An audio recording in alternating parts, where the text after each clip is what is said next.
Let's talk about Complex's 50 best LA rappers of all times list.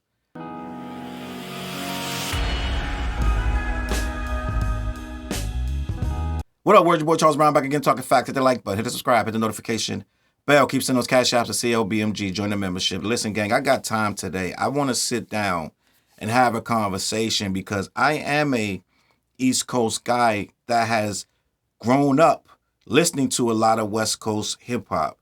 My man Yak Yak, the first guy that really brought me something that I had no interest in, he said, "You never heard of Eazy-E? You gotta hear this Eazy-E thing. You gotta hear this new album." It was Easy. I heard a bunch of West Coast rap before that, but I didn't think they was on the level of the East Coast guys. I'm just gonna be honest. Let's just keep it a buck. Early West Coast stuff. It took some time to get used to. You know what I'm saying? I'm just gonna be honest. But that Eazy-E, that flipped the switch. That NWA flipped the switch. Now you gotta remember, Eazy-E came out before the full NWA. Now they had the NWA and the Posse, which had Arabian Prince and this, and the third. That was before.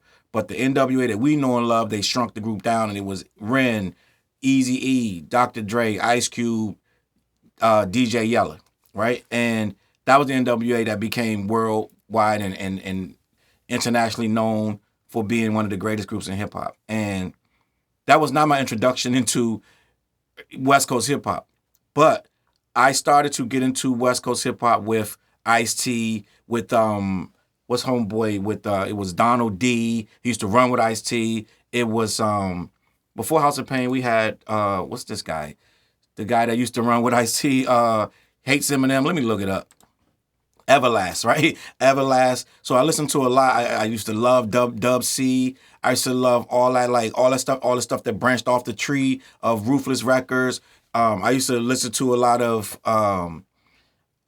stuff from the Bay, a lot of E40, a lot of Too Short. So I was very well versed in. After I started to really get into it, I was very heavy West Coast. I knew how to, at that time, you juggled everything from everywhere you listened to. We listened to Scarface when that first came out, and Sir Mix-a-Lot when that first came out. Like, it was a lot of stuff from everywhere. We consumed everything. Booyah Tribe, all that stuff. Like, gang, like I listened to a lot of A1, what's that, A47, something like that. The hip hop, one of the first hip hop bands that was on the West Coast. A lot of West Coast music. Dale the Funky Homo Sapien. It was a lot I listened to. I can really say only really West Coast music that I really wasn't rocking with was MC Hammer. That's just my own personal flaw, if you want to call it a flaw. I just wasn't rocking with Hammer. He dissed Run DMC on out the gate. And I just never really gravitated to Hammer's music. But other than that, I listen to a lot of West Coast stuff, and I'm very qualified in my opinion. A lot of hieroglyphics, a lot of freestyle fellowship, Dale the Funky Homo Sapien, if I already said that, Alcoholics, Exhibit, a lot of West Coast music, gang. I mean, I could be here all night just naming random stuff. Boss, right? We know the story of Boss, and just I listen to a lot of hip hop.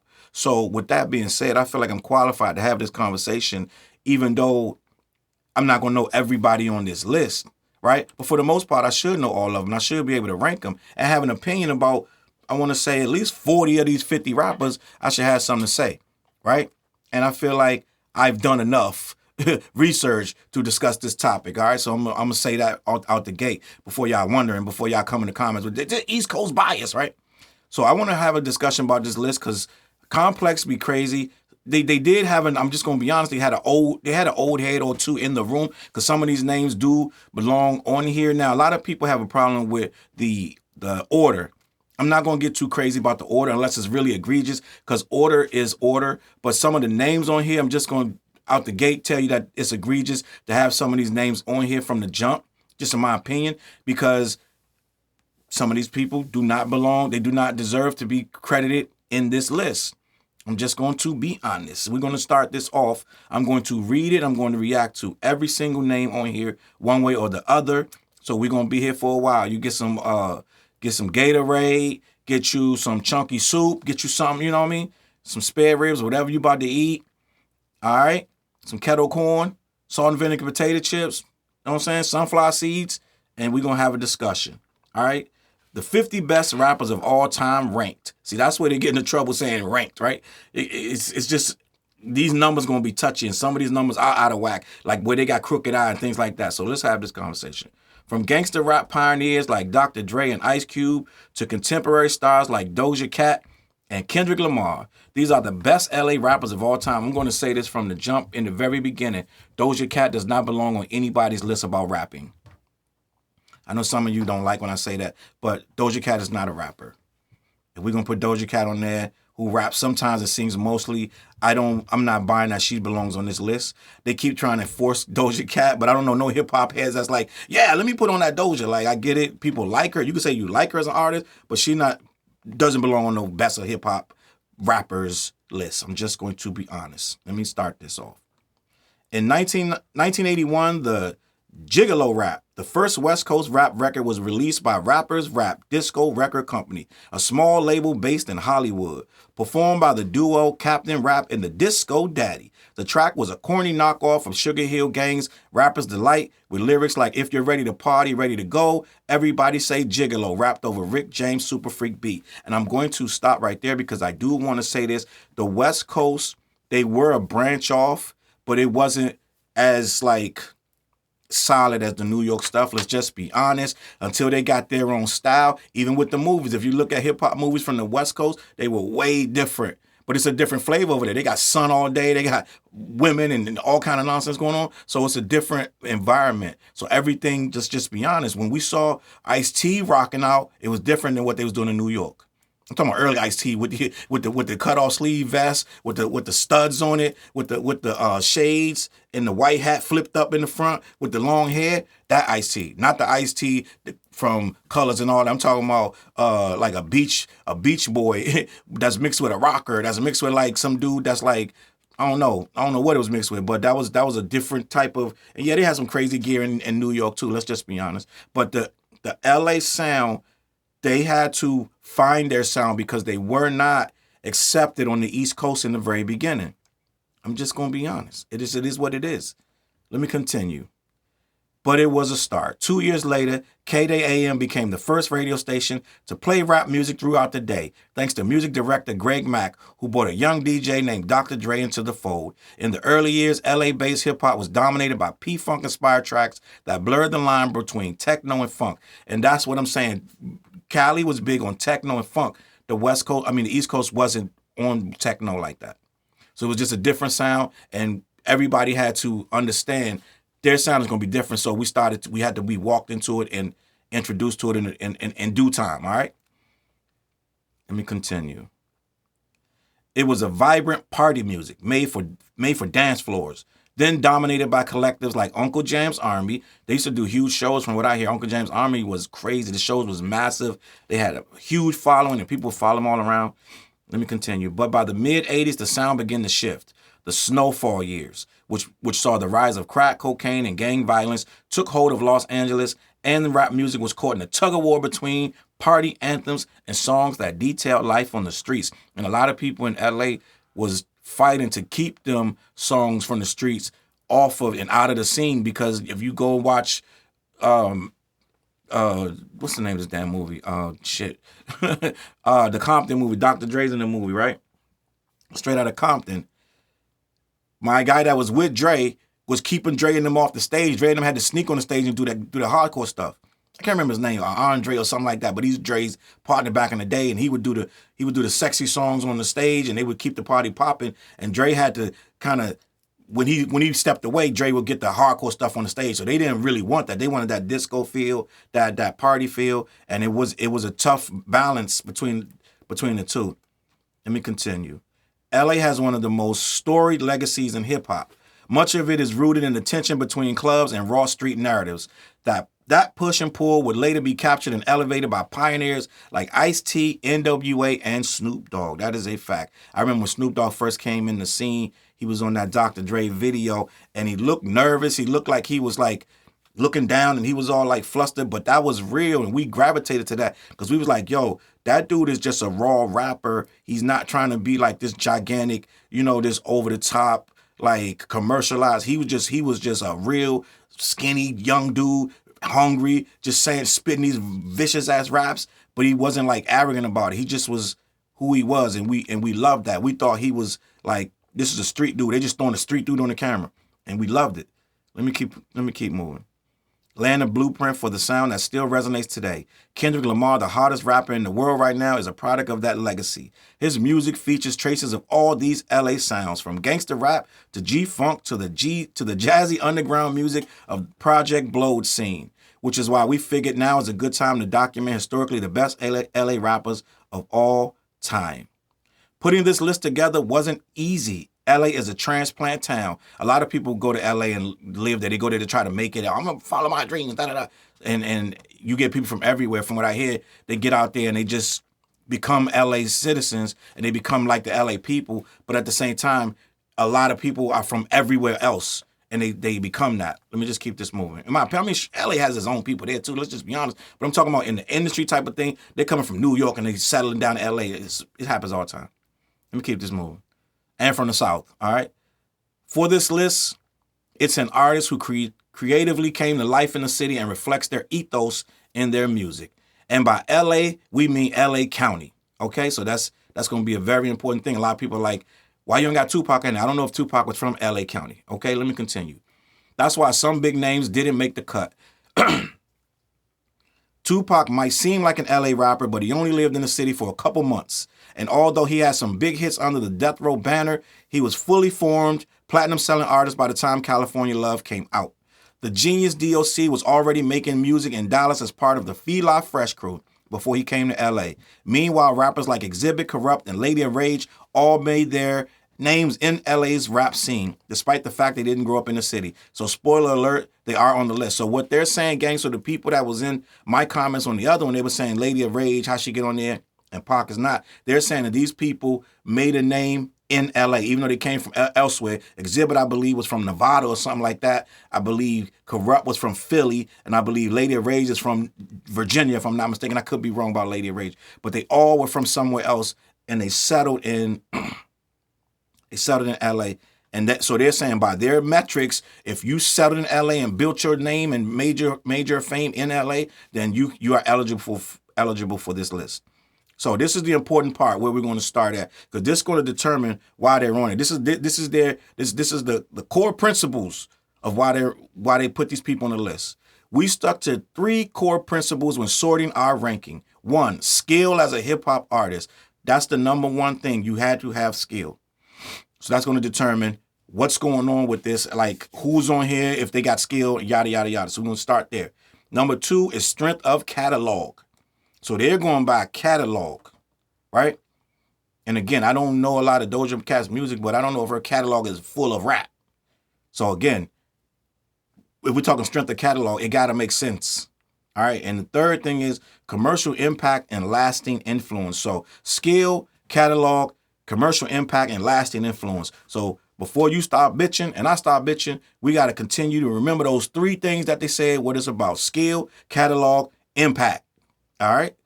By skill, we mean the entire rap package: delivery, presence, pen game, overall artistry. Since hip hop is an audio medium and we don't have access to notebooks, we didn't penalize rappers who've used ghostwriters. So they're saying, they just told you right here, if you rapping, you rapping. We don't care who wrote it, right? I don't care who first or who last. They don't care who wrote it. Just if you make good records, then you're on the list. In the story. So that's what we're going. So ain't no crying in baseball because Dr. Dre is number 4 or whatever he is. All right.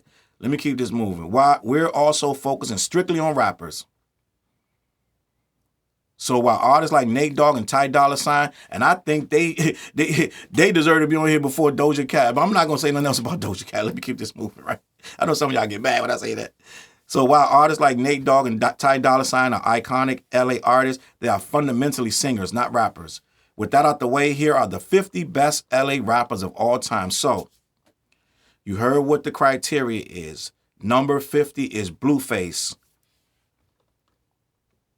Blueface. Why they belong on the list? He became a viral sensation for blending an unorthodox rap style while hit-making prowess and gonzo antics. His commercial success, 1 top 10 hit, and 3 total entries on the Billboard Hot 100 chart, 3 albums on the Billboard 200 chart. Important songs: Tatiana, Respect My Crippin', and Deadlocks. So they're basically saying, even with all the clown shit, the gonzo boxing matches, lawsuits, trolling, and Bobby Whitney-ish drama, Blueface shouldn't be written off as a joke. Famous Crip remains one of the sneaky great LA gangster rap tapes of the 2010s. I'm reading this because I want to know why they put him on here. It was oddly predictive, irreverent with a focus on virality while pairing an offbeat, non-rhyming flow. I don't know, man. I don't know. It sounds like it's like popularity contest, and I guess if you're going on popularity, I guess Blueface is on here. I can name a couple other. I'm sure there are other. If I gave it half a thought and just directly looked at LA rappers, I'm sure somebody else could be number 50, but I'm not going to dwell on it. If they feel like he's supposed to be there, fine. Blueface is number 50. Let's keep it moving. Blue. I've heard Blue, and what I've heard from Blue, I like Blue. Blue is more underground. Let me get this. Let me get what they're saying. Why Blue belongs on this list. Very prolific rapper with incredible skills. I think he's a lot better than a lot of the people that's going to be under him. Blue is very, very good from what I've heard. I've heard quite a couple things from Blue, and I like the things that he does. So putting Blue at 49 is questionable if we, because the metrics are too far. To me, you're gonna say, okay, skills, and then you want to jump to catalog, okay, and then you want to jump to commercial success. That's a very wide range. I'm just going to be honest, right? To me, if you're going to say rapper, then it's rapper, right? And I know all that stuff matters. It does matter, but at the same time, skills first and foremost should overrule all that other stuff at the top. All that catalog and this and that sound good, but if a dude make a whole bunch of trash stuff, that don't mean he got a good catalog. He just have a catalog. You know what I'm saying? So I think Blue, from what I heard, makes great music. All right, let me keep this moving. So Blue's at 40, Blue's at 49. 48, G Perico. Why does G belong on the list? He's one of the key figures in adding a contemporary twist to classic LA rap sounds. Generates 581,000 monthly listeners on Spotify. Has had 3 albums chart in the top 100 and on the U.S. iTunes chart. Important songs are G Shit, One More Day, and Action with DJ Drama. I'm just going to be honest, I don't know a lot of G Perico's music, so I can't say one way or the other if he belongs at 48 or not. So if they like it, I love it. Few artists make chaos sound so calm. G Perico's flow has crinkled hits of DJ Quick, and the vocal register reaches back to prime Eazy-E, but he's a singular presence around the LA rap multiverse, a God-tier sample flipper. He is also an air-conditioned undergrounder with classic mixtape hustle. The raps are confessional yet discreet. He runs pick and rolls with local producers like Steels, Goddammit Dupree, and he's become a West Coast heir apparent to DJ Drama's Gangsta Grills. So yeah, it is what it is. If they like it, I love it. I don't know everybody from LA, so I'm going to just have to say that's what it is. Number 47, OGZ. I don't know anything about OGZ. All right, why he belongs on the list. A modern-day local star and a key figure in the nervous music scene. The nervous music scene. This is the first time I'm hearing about this. I've never, ever heard of nervous music. I'm learning this along with anybody else who never heard of this. His commercial success. One song with Shoreline Mafia charted on the Billboard Hot 100. 4 albums appeared on the Billboard 200 and 3 coming from Shoreline Mafia. More than 5.6 million monthly listeners on Spotify. So bro is popping. Popping. Important songs. Musty is part of the Shoreline Mafia. None Major Geeky League. Like I said, I don't know much. That sounds impressive. He has a good catalog. So I guess he belongs on there. Let's keep it pushing. Number 46, King Crooked. One of the best spitters on here. I would say I would knock 40 of these dudes down and put King right down there in the top 15, top 10. King Crooked holds the West down. He puts the West on his back. Just like Game. I would even go like, you can interswitch Game at a number 11. King Crooked should be 10 or 11, 12, right around there too. I don't know why he's up this high. It makes no sense to me. But at the same time, this is not my list, it's theirs. Why he belongs in the list, pound for pound, one of the most gifted, consistent lyricists to come out of LA. Has had 3 albums charted on Billboard 200, 2 with Slaughterhouse, and 1 with Joel Ortiz. So for my money, Crooked Eye needs to be way further down on this list. Let me keep this moving. Evidence. I like Evidence. Evidence is underrated. I've been listening to Evidence for years. I like Dilated Peoples. I'm just an underground head. That's just my thing. And I like his music. I love his when he did the visual video driving around LA. He had his songs playing, the whole album, I believe, and he was just driving through LA. I thought that was genius. I love that. I love what he does.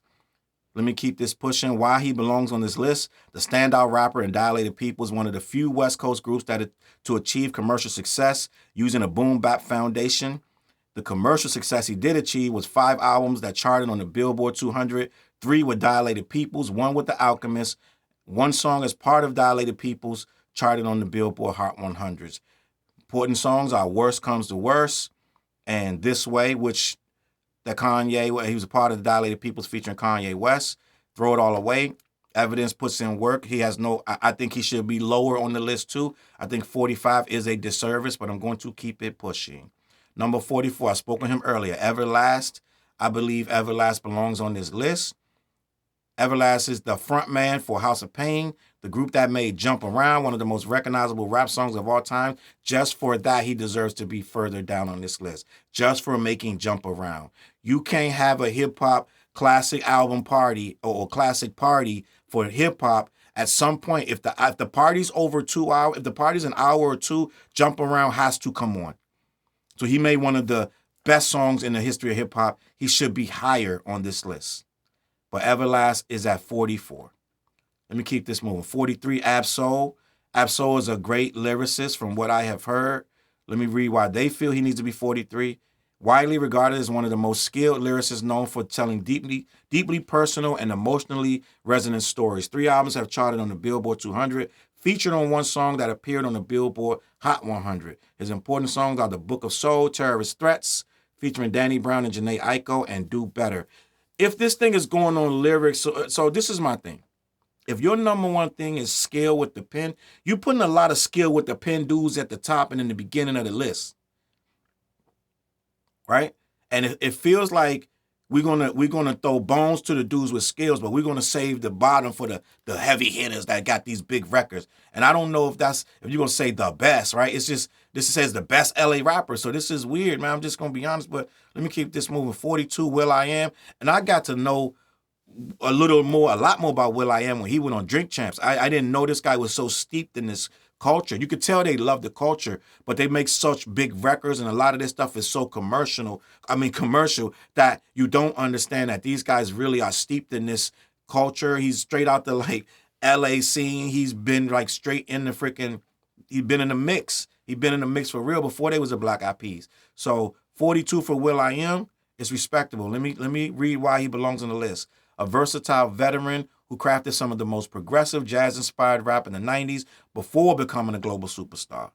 Commercial success as part of the Black Eyed Peas, he sold more than 12 million albums and garnered over 2 billion streams in the United States. So if we're going on how big he is, shouldn't he be further down? I guess somebody got to be up. But if he's this big and this massive, 2 billion streams and yada, yada, yada, it's like y'all blurring the lines right now, because either it's because their catalog is massive and they're huge stars, they should be down the bottom and closer to the beginning. I mean, closer to the, you know what I'm saying, the lower numbers, or they really could spit and they should be closer to the lower numbers. This is all over the place. I'm just going to be honest in my opinion. If will.i.am is up at 42, then, you know what I'm saying, some of them guys you got down there, I'm sure they're not going to be able to beat his level of success with his catalog.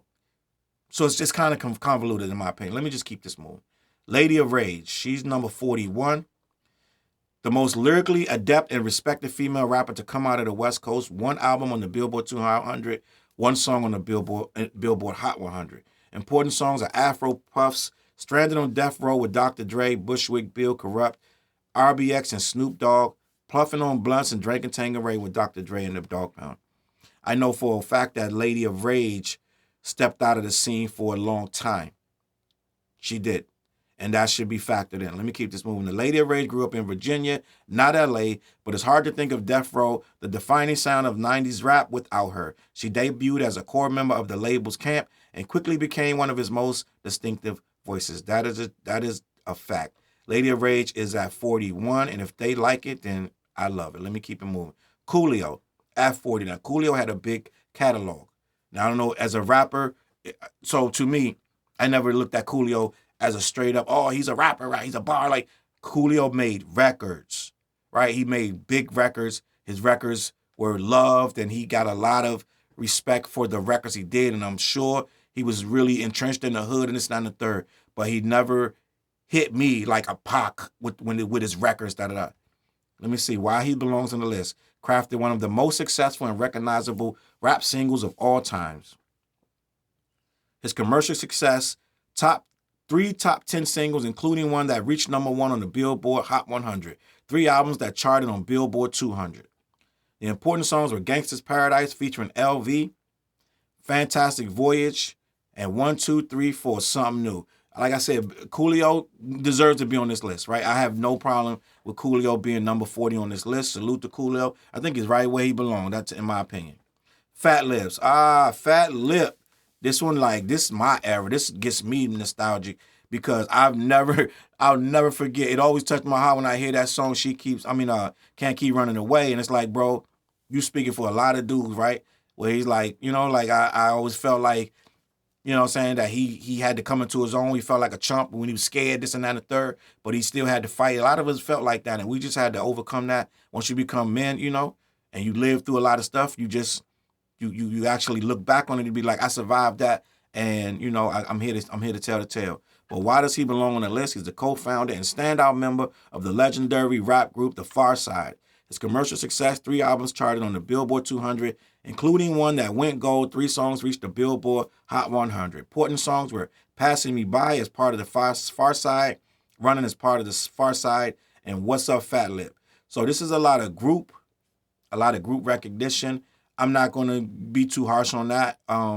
Fat Lip deserves to be on here at number 39. Let's keep this pushing. Cam. I remember Cam from rocking with all that Ice Cube stuff before he fell out with Cube, after he fell out with Cube. I always thought Cam was a strong MC. I always thought that he really put the West Coast, he defined the West Coast just with his voice and the things he said. I believe he really put what people felt the West Coast was strong, just very like determined, just like don't play, like, you know what I'm saying? It was very black. It was very, it was steeped in the culture. Cam was the culture. And I always respected Cam back in the day. And the labels play games and this and that and the third. And Cam scared a lot of people. I'm just gonna be honest. A lot of his rhetoric scared a lot of people. A lot of people was like, yo, this getting a little too logical and getting a little too rebellious. Because you had PE talking crazy. I went on a run today listening to Public Enemy songs, and I was like, Chuck D was spitting.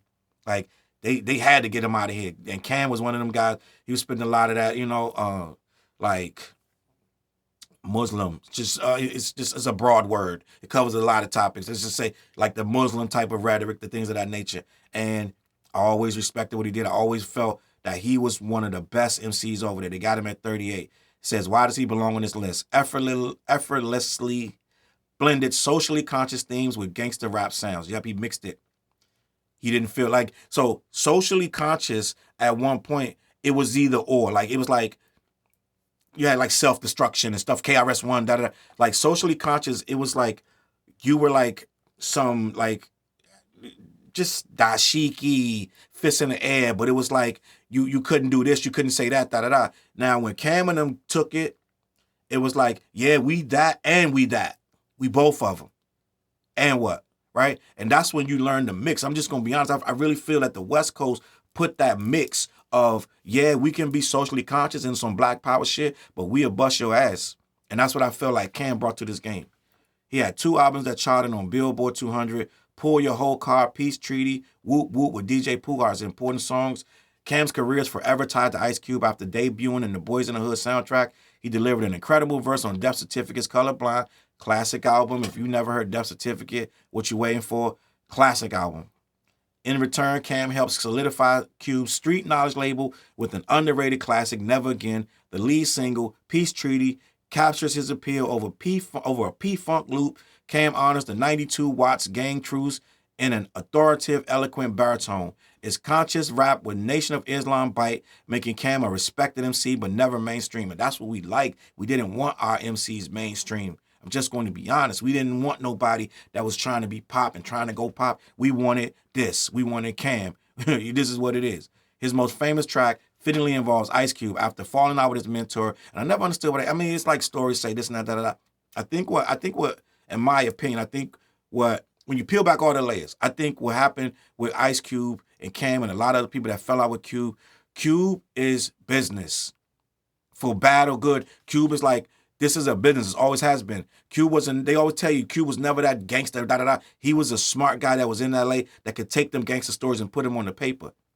That don't mean he was fake or real or nothing like that. But Cube was always writing to excel and get somewhere else with it. So I think sometimes in a lot of situations, Cube will put business first over friendship, and that's what people seem to forget to realize that. Yo, Cube is about his paper, and sometimes he'll do things that aren't conducive, in my opinion, that to maintain a friendship, right? And just it is what it is. Sometimes Cube going to be like, well, this is more important than that, and he'll just leave dudes where it is, and it'll turn into messy, right? When Cube when Mac 10 and Cube had their issues, I was like, ain't no way. If Mac 10 falling out with you, you the problem. I'm just gonna be honest. Let me keep this moving, gang, because Mac 10 was loyal. And speaking of Mac 10, he's number 37. Cam was 38. Mac 10 was 37. Is 37. Why does Mac 10 belong on the list? He's a crucial member of the rap supergroup Westside Connection. Oh, man, y'all made us mad on the East Coast. I'm just going to be honest. The East Coast niggas, they don't want to talk about this no more. They like, yeah, we don't want to address it. But Westside Connection, we was mad. We used to hate when y'all come on BT. We hate y'all on Rap City. We was so mad because y'all was talking all that big shit. Like, we was like, man, what? Like, it was East Coast versus West. Stop trying to act like it wasn't. But it wasn't in a bad way. It was just on some rapping shit. And when y'all was beefing with Common, boy, we damn sure had Common back. Like, listen, and when Mac 10 went on that damn video on Beef, or was it Beef 1 or Beef 2, Beef 3, one of them damn things, and he tried to say the bitch in you was whack, we was like, man, Mac 10, you on some crack like shit. Ain't no fucking way. The bitch in you one of the top 10 greatest rap disc records in the history of rap. Nigga, and prove me wrong. But let me keep this moving. Mac 10 is number 37. Why he belong on that list? A crucial member of the rap group Westside Connection. He got 10 albums that charted on the Billboard 200, including one with Westside Connection that peaked at number 2. 3 solo albums were certified gold, 7 songs charted on the Billboard Hot 100, including 3 as part of the Westside Connection. And I listened to all them Westside Connection albums. So don't get it fucked up. I still was bumping that. I was playing that. I never thought, I love Dub C. I never thought Mac 10 was that great of a rapper. I'm just going to be honest. I thought Mac 10 used to sound like he was reading. I'm just going to be honest. It is what it is. Like, I thought Mac 10 always sounded like he was reading. You know what I'm saying? I don't like rappers that sound like they're reading. It's just me. I thought Mac 10 thought he was way better than he was, but I still, even with that, I respected Mac 10 for what he was. I thought he was still, with all that he could have been a little tighter with his delivery. He still was a good rapper and a good hip-hopper, and I respected him for that. His important songs, For Life, featuring Ice Cube, Nothing But the Cavi Hit, featuring the Dog Pound, Bow Down to some niggas that's greater than you, bow down, right? So it is what it is. Mac 10 might be the most overlooked legacy act from California as 1/3 of Westside Connection. He didn't have Ice Cube's depth or Dub C's lyrical precision, but we brought blunt force, raw, direct, and closer to the streets. And that's what they just said what I said. He didn't have Dub C's lyrical precision. Mac 10 wasn't that precise with his lyrical delivery.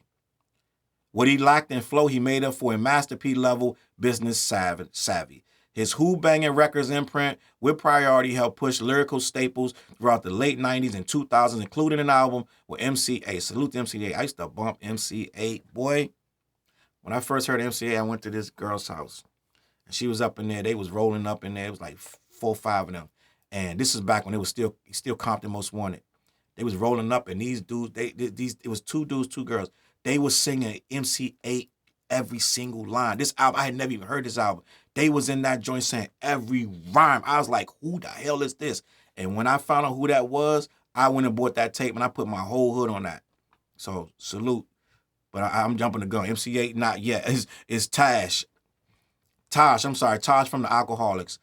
He's number 36. Tosh is a spitter. You better have had Tosh on this list, or I would have deleted the whole freaking thing. I would have got in there and deleted this whole thing. Let me keep this moving.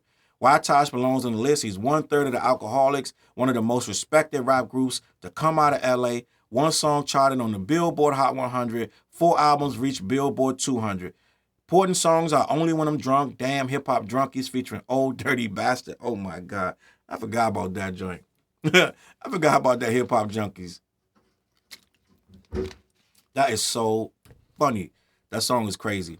When the Alcoholics hit the scene in the early 90s, self-serious Gangsta rap was the dominant sound coming out of the city, but Taj, J-Ro, and producer E. Swift were on a different wave. I think the Alcoholics might be one of the only groups that never really broke up, too. I'm just going to be honest. I think they just re-recorded all their old music because I heard a song the other day, and it came on my playlist, and it was like Alcoholics re-recorded or remastered or something. I think a lot of the artists, well, I ain't gonna say I think, I know a lot of the artists are doing the Taylor Swift where they re-recording their stuff so they can own the masters. And that's how they're getting around that the record label. After 20 years or whatever, you can re-record it and then you get paid from it. A lot of the rappers are doing that. They were essentially frat rap for the hood, crafting songs about getting faded, chasing women, then getting even more faded. Social issues weren't on their radar, nor was the psychological toll of growing up in poverty. Ironically, they were introduced to the world by King T, a pioneering figure in gangster rap. Everybody from back then should know who King T is. Yes, Tosh and Alcoholics, they didn't talk socially conscious, but we loved their bars. This dude, J-Ro, always had a football bar, some sports. Him and Fife was with these sports references, and we loved that, right? You got a funny name like Dick Butt Kiss, right? That's what J-Ro would say. So we loved Alcoholics. It is what it is. Murs is number 35. I respect what Murs does, right?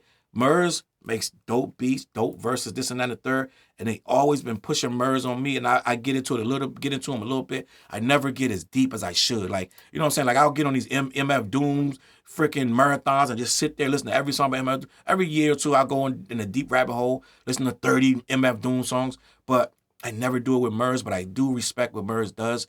I really, really do, and we need him on that wall. We need you on that wall, Murs. Why he belongs in this list, a crew member of Living Legends, one of the most popular supergroups in the underground hip-hop history, who transcended his success into mainstream fame with multiple albums with Knife Wonder, 6 albums charted on the Billboard 200, including 3 collaborations with Knife Wonder, 1 with Fashawn, and 1 with Mayday. 1 song charted on the Hot R&B Hip-Hop Songs chart. The important songs are Bad Man with Knife Wonder, To Yesterday and Today with Knife Wonder, and Woman Tonight. Murs is an anomaly of sorts. He's one of the biggest underground artists from LA, but he's affiliated with the Living Legends crew, which didn't make him a staple of the Project Blowed scene. He went east and signed with LP's Definitive Jux label. I remember that. He then followed all of that up with his work with Knife Wonder, with Murs 316 and Mary's Revenge, both being underground classics. Murs is that guy that would pop up in the Source magazine every 6 months. They would tell you something Murs is doing, da-da-da, and it always felt like a ghost. Like, who's Murs? What, da-da-da? And Murs was always doing something. He never, ever stopped. I feel like Murs, he gets the respect that he needs to get, but it should be bigger. Murs appeals to a broader audience than his underground brethren. His rhymes are straightforward, self-deprecating, and fun at times. He can work with Snoop Dogg and Shock G and still be part of a group like Three Melancholy Gypsies and Scarab and Eli. He's able to rap about the streets, but also admit that he's more Coldplay than he is Ice-T. He's a guy that can make weird music and soulful music in the same breath. And for that reason, any day can be Murs Day. So yeah, salute to Murs. Next up, number 34, Dub C. Yeah, this is my guy. I used to listen to Dub C when he first, listen, Dub C is my dude. Why he belongs on the list, he's a real spitter with multiple chapters in his career from Low Profile. He's listening to Low Profile. I bought that tape. That was my shit. I used to listen to a lot of West Coast rap, gang. Like, I used to consume it. And Mad Circle to West Side Connection in a late career solo run. 6 albums that appeared on the Billboard 200 chart, 6 songs charted on the Billboard Hot 100, including 2 West Side Connections. His important songs are The Streets, featuring Snoop and Nate Dogg, Just Clowning and Gangsters Make the World Go Round. I know all of them records. I approve Dub C being at 34. I can't say it should be higher or lower. I like him right there. I don't have no problem with it. Number 33, Ras Kass. You already know what Ras Kass does. I used to have a slight problem with Ras Kass. Ras Kass is a spitter. Don't get me wrong. I used to like all this music. I just had an issue with that hit and run. He ran on a hit and run, this, and the third. But other than that, Ras Kass is that guy. I always respected him lyrically. I think a lot of these guys got better with age, and they didn't get, they get the dues that they deserve. I feel like Ras Kass being right here on number 33, he can go higher or lower. Matter of fact, Ras Kass probably should be lower down. I think 33 is like disrespectful in a way, but let me keep this moving. Why he belongs on the list? He's one of the most intellectually sharp and socially political rappers to come out of LA. He got 2 albums on the Billboard 100, 3 songs on the hot R&B hip-hop charts. And his important songs are Nature of the Threat, Soul on Ice, Interview with a Vampire. He's another one like Lady of Rage that the records are way, way back in the day. They're hit records. Razzcast is one of LA's most profound and critically acclaimed lyricists. Yes, that is a fact. A true intellectual force in hip-hop. His debut, Soul on Ice, named after the controversial Eldridge Cleaver memoir, established his reputation for intricate wordplay, layered metaphors, fearless social commentary, and high-concept storytelling. He did all. He's an MC's MC. A lot of dudes got what they got from rapping from Razzcast. A lot of dudes wish to be what Razzcast is with this lyrical skill, and a lot of us we admire what he does. So he definitely belongs on this list. Number 32, Ace Alone. Why he belongs on the list, he's the leading figure of Project Blowed, the most influential open mic and underground hip-hop history. I saw a whole thing on that, and I respect that. I remember it was like in was it in like a health food store or something like that, or something like it was like in a health food store or something like that, where they let them set up. I watched the whole thing, gang. Listen, this is my job to know. Like, of course I know. It's my job to know. What the fuck you mean? 2 albums charted on the Billboard's independent albums chart. On important songs is Mic Check, Hot Potato. I'm not sure it was a grocery, health food store. It's something like that where they got to set up and do the open mics. But let me continue. As part of the Freestyle Fellowship and the guidelines, he's the grandson of Coltrane, the nephew of Miles, and Charlie Parker told him he left them the styles, at least according to AC Alone. In the world of California underground hip-hop, few institutions are as essential as Project Blowed. The open mic collective that began at South Central's Good Life Cafe. What's up? What's up? Yeah, in 1989. For decades, AC Alone has been its figurehead. His career started in the Freestyle Fellowship, the group that was made up by Micah 9, Peace, and Self Jupiter. They were a blend of improvisational flows, jazz cadences, the heavyweight style, the chopping it up flow. It all originated with the Fellowship. AC would go on to be a solid solo artist with All Balls Don't Bounce. That's what I remember him for. And that's back in the day when they used to put all these ads and promo things in the magazine. So I remember that ad very vividly, All Balls Don't Bounce. And a book of human language being certified cult classic. AC Alone is active. He once proclaimed that he would never fall the fuck off. We promise, and he's mostly held that true. So I want to say about AC Alone, I love that Freestyle Fellowship. I love I love that they got another side of LA, because at one point it was all gang banging, da-da-da. And I saw every dude with a long sleeve, a long t-shirt or long white t-shirt and a hat with some khakis. For a minute, that was everything. But the people like me, the underground heads on the East Coast, we saw it. We saw the Freestyle Fellowship. We saw hieroglyphics. We saw Dale and Funk Homo Sapien. We're like, they're just like us. We're the real core of this shit is not the commercial people that's gonna fickle. They going album to album. It's the underground guys like me that's going to these ciphers, going to these shows. We rapping with the live band. We got all these. We doing all these things to keep this thing alive. We going to we used to have rap seminars. You paying $200 to get in the rap seminar. We were doing all that. We the one that kept the culture. We're buying the Source magazine. We're buying the records. We the ones that kept it alive. And we kept the real MCs like this that really was with their pen trying to really be creative. To me, it was about creativity. Tribe Called Quest, De La Soul. It was how creative can you be? Yeah, we get it. You a hard rock, but we need to know what else you know. You know what I'm saying? And guys like this really was what really did it for us. That was what we looked for. Right? Let me keep this moving. Yo-Yo, number 31. Salute the Queen. Yo-Yo, I have no problem with Yo-Yo being on this list. I know she ain't write her raps, and I know that she really don't have that many hit records, but at the same time, Yo-Yo is she's integral to LA hip-hop. I'm just going to be honest. What they say? So she say, and if my booty, if you touch it, you end up in a coffin. Yeah. And I know Ice Cube was writing, but let me keep this moving. A pioneer, why she belongs on the list. She's a pioneer of the male versus female argumentative rap song format. That's a fact. Her and Salt-N-Pepa and Roxanne Shante to a degree. And I got a man, what's this guy? I got a man. What your man got to do with me? Positive K. They all, that back and forth, they all did that. Important songs. You Can't Play With My Yo-Yo. I used to love You Can't Play With My Yo-Yo. And Yo-Yo was fire. Let's just be honest. He was bad. Let's be honest. It's a man's world with Ice Cube, the Bonnie and Clyde theme featuring Ice Cube. Yo-Yo burst on the scene under Ice Cube's wing as more than a pretty face, but she was beautiful. Let's just be honest. She was a quick-witted rhymer, ready to infuriate and infiltrate the boys' club with a fiery pen to back her up. Her Make Way for the Motherload album debuted in 1991, and it was a statement on women's empowerment, delivered with candor through Yo-Yo's South Los Angeles tinted lens. Following up with Black Pearl and You Better Ask Somebody, she stamped herself over the next 2 years as an intelligent black woman, a tried and true ride or die community advocate, and ultimately an individual who explicitly knows what she wants and how to get it. Salute to Queen Yo-Yo. I'm going to keep this moving. Number 30. Now look at, let me just, when I get to number 30, we just did 20 rappers, right?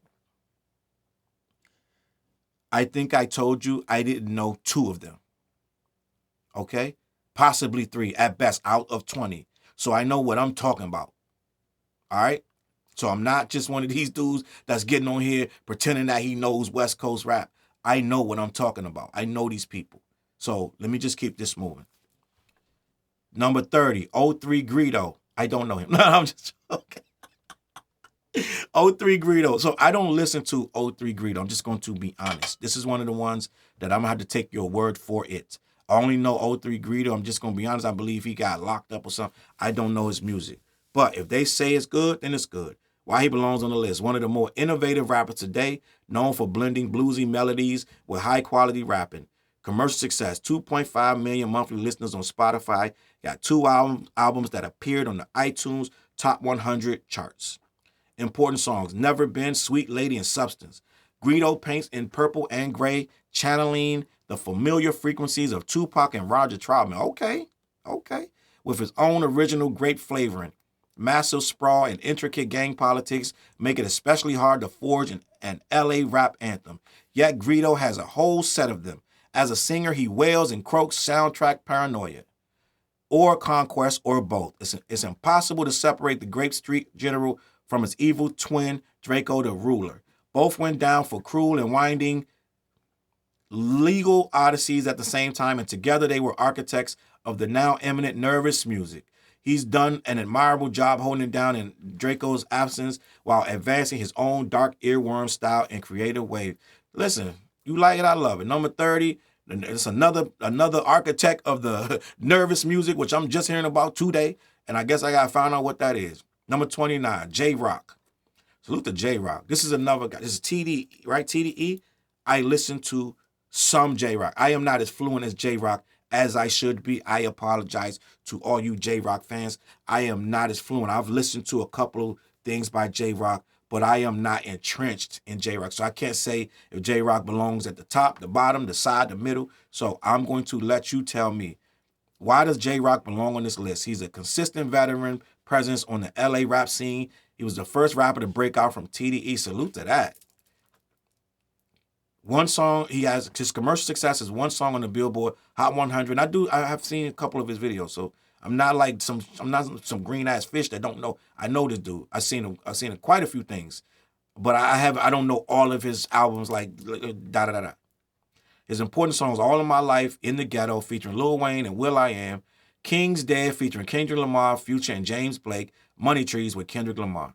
Before Kendrick Lamar took up the torch as Top Dog Entertainment leading figure, J-Rock was the one to push the brand into the mainstream from the beginning. TDE's original flagship artist has commanded respect. His bellowing vocals add a increasing gravitas to every word he utters. So it's what I heard I like. You know what I'm saying? What I heard I like. And it's just so much coming out. I can't get to everything like that. So salute to J-Rock. I will be picking up the slack and I will be going back and listening to whatever's out there. I'm going to let it ride and just play the whole shit. It is what it is. I'll go on a bench. All right? Number 28, Roddy Ricch. Why he belongs on this list, a gifted hit maker with an unreal ability to craft songs featuring, I have heard of Roddy Ricch. I heard quite a few things from him. I am not a person who goes and listens to a lot of Roddy Ricch. I'm just going to be honest, but I know who he is and I've heard his music. And I think he's talented. One album debuted #1 on the Billboard 200 album charts. 2 songs reached #1 on the Billboard Hot 100, including 1 certified single that is certified diamond. His important songs are The Box, Balling with Mustard, Rockstar with the Baby. Listen, he got big records, and I like a couple of his records. I'm just going to be honest. I don't put him in the same vein as a Crooked Eye or Razzcast. They different. They different. Rightfully so. And I'm who am I to say who can't be and can be a LA rapper to be on this list? So I'm going to say that he's big enough. His catalog is big enough. If we're going by the criteria, he can rap. I've heard the dude rap several times. So I have nothing bad to say about him. I believe, in my opinion, he belongs on here. So let me keep it moving. 27, Daz Dillinger. Salute to Daz Dillinger. I ain't gotta spend a lot of time on this. Y'all know Daz belongs on here. Why he belongs on the list? He's a foundational figure in the rise of Death Row Records. Listen, anybody on that damn Chronic, you stamped official for your whole life. For my whole life. Yes, you stamped official for your whole life.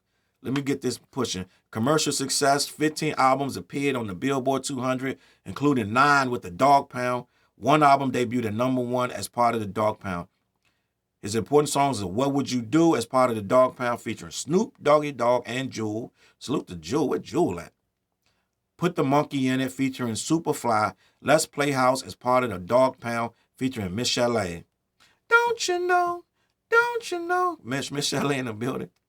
Daz Dillinger impact on West Coast hip-hop goes far beyond his role in shaping Death Row's sound. His production skills are undeniable, but don't sleep on his lyrics. Daz is the big boy that corrupts Andre 3000.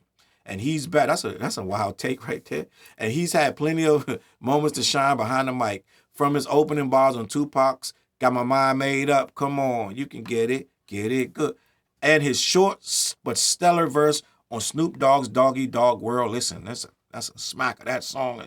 Listen, all that stuff. I don't know what Dre was smoking or drinking or what. Man, everything Dre did in them early days of that Death Row Records is classic. Listen, we could throw hands if you don't believe it. It's whatever. Daz has consistently delivered outspoken gangster rhymes with authentic versatility. He's also one of the most prolific rappers on the list with over 20 solo albums.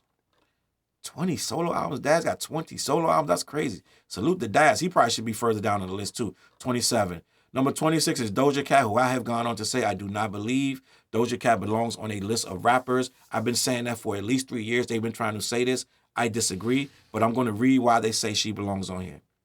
Why Doja Cat belongs on this list? The most commercially successful rapper to come out of LA. Is that a fact?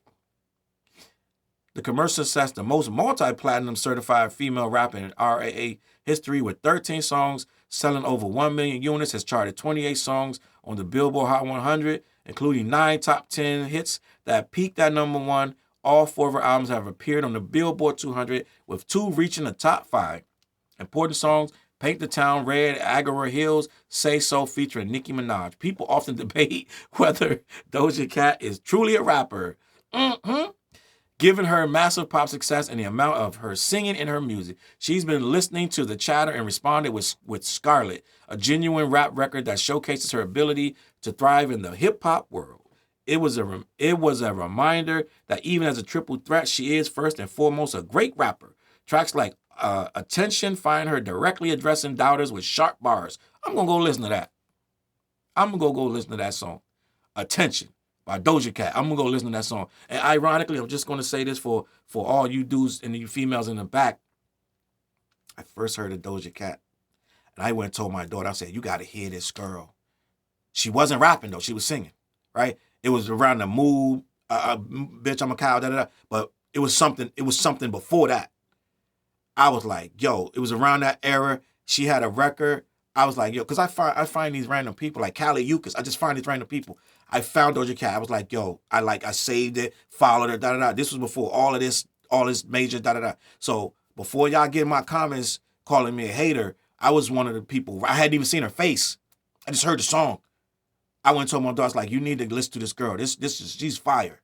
So before y'all get mad, I know y'all be getting protective, right? But I liked her. So let's just be honest. So let me keep this moving. What makes her even more dangerous is that she can turn rap tracks into hits. Paint the Town Red became the fastest solo female song to hit 100 million streams on Spotify. She's came a long way from meme songs about cows.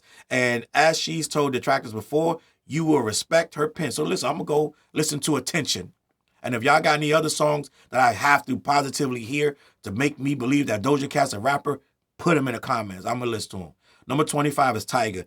Tyga, listen, Tyga gets he keeps a hit.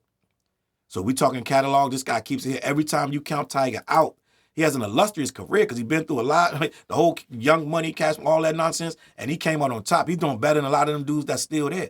So I have no problem with Tyga being on here. I even like Tyga's. He was acting. What movie I saw him in? He was like he was. Was it The Shy or something? He's acting in something, and he's like shoot somebody or something. So he been in the game for a minute. Why does Tyga belong on the list? Over the past decade, no one has dominated LA radio and house parties like Tyga. That's just a fact. Tyga got some big records. Can't say nothing bad about him. 34 songs on the Billboard Hot 100. 34 songs. Including top 3 hits, 7 albums charted on Billboard 200, with 3 reaching the top 10 and 1 certified platinum. Rack City. Man, listen, they bumped Rack City. And this is back when I used to listen to the radio. I'm riding down the street, the radio on Rack City. Like, this was all, that's the same time. Him and Big Sean dropped around the same time. And that Rack City joint never, ever, ever quit. It was just crazy. And then he had Ayo and Chris Brown. Yeah, that's a big record. This dude got big records, gang. And they still cheated him out of his money. If for whatever reason you're skeptical about Tyga's impact on Los Angeles, just turn on the radio next time you're in the city. His music is unescapable and for good reason. There's something about his breezy sound that just feels right whenever you're driving around the eternally sunny neighborhoods of LA. See, it's sunny out there. Y'all got a different lifestyle than we got. It get cold here, gang. I'm sick of it. It's cold right now. Let me keep this moving. Since the late 2000s, he's been making bouncy celebratory anthems from Rack City to Taste.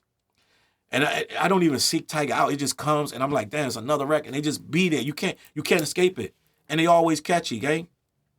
That have soundtracked a whole era of West Coast rap. And yes, Tyga's music is most potent in sunny California, but he's also been an ambassador for the region's summery sound, releasing numerous charting singles. Numbers don't lie. He belonged there. He passed a couple people that are spitters, so y'all can have that debate, but he belongs there. 24, Draco the Ruler, rest in peace. Why he belongs on the list, a modern-day cult legend, arguably the most influential figure in LA's contemporary scene.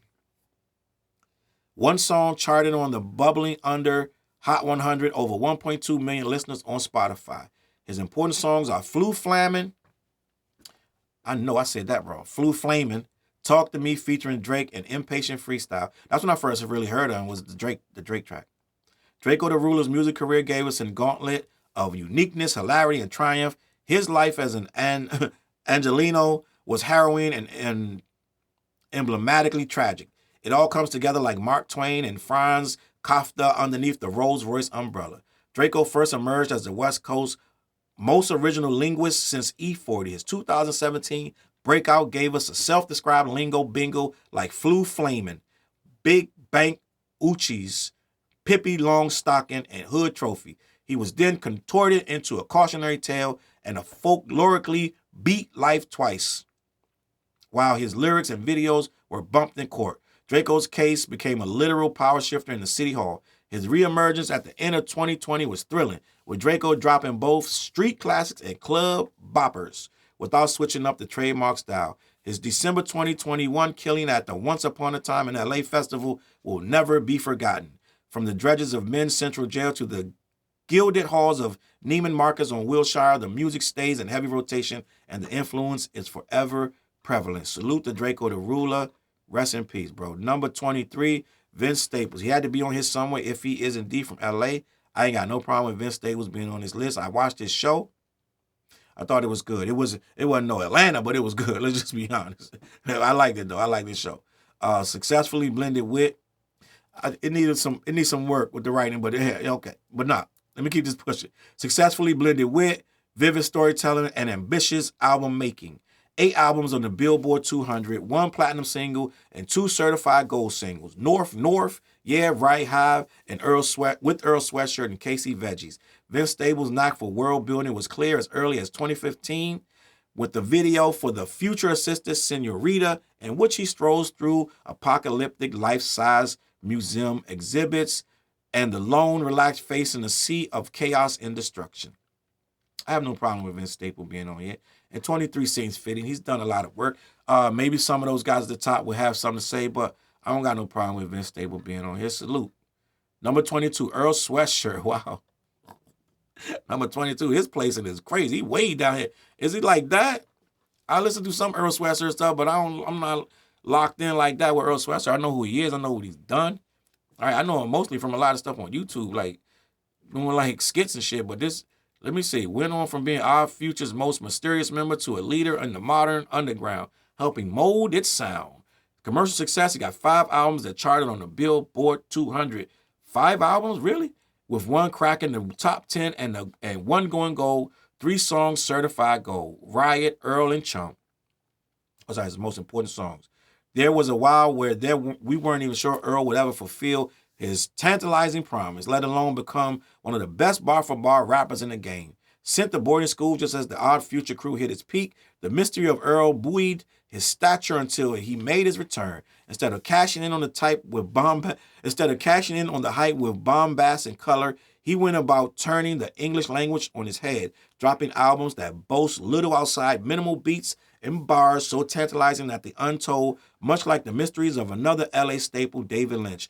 If you like it, I love it. Let's keep it going. It's Earl Sweatshirt at number 22. I got nothing bad to say about that pick. Number 21 is MC Ren, who should be higher.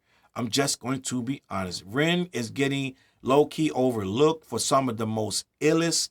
Ren is one of the hardest rappers I have ever heard in my life. And I still remember he said, my man let his pit bull bite off your dick. Like, listen, Ren was hard, gang. Listen. And he was one of the most, as NWA got bigger, he got better. And when Cube left, he stepped up. His pen got crazier.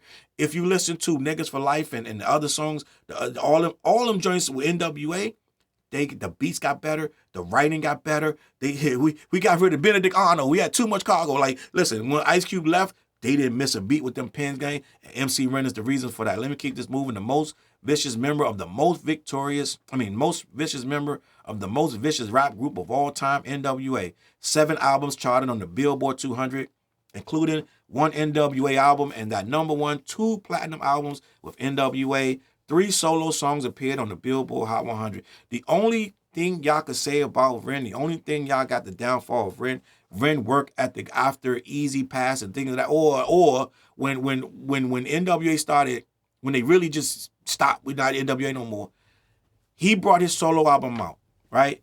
I liked his solo album, but it was too short and they didn't follow it up right, and it felt like this is all I got. It felt like Ren gave you all, and he was like, it's like, damn, Ren, like, he didn't follow more up after that.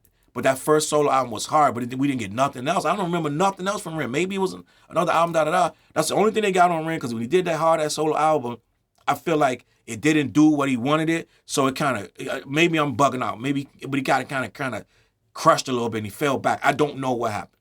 Let me keep this moving.